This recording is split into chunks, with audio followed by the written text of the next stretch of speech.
In the mid-19th century, the proletariat throughout Western Europe had begun to pay close attention to the ideas of a German socialist, Karl Marx, who, in collaboration with Friedrich Engels, had written a pamphlet called the Communist Manifesto. Marx argued that politics and economics were inseparably linked.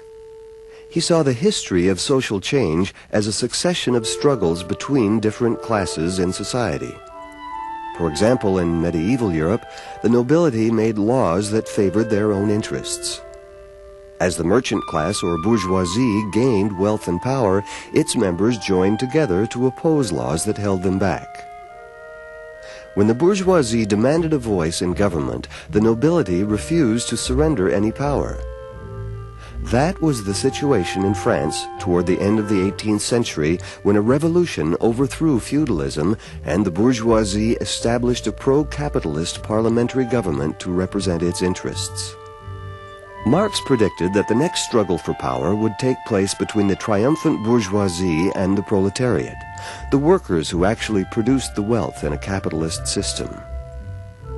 Marx believed that the bourgeoisie, like every ruling class in the past, would refuse to share power with the proletariat, and that the workers would eventually have to rebel against the bourgeoisie to gain their rights.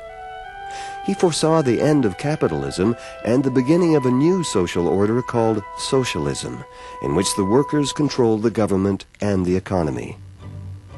Marx believed that people living under socialism would gradually learn not to be greedy and not to exploit one another. They would then be ready to live together in a peaceful world under communism, a system in which everyone would share in the world's wealth.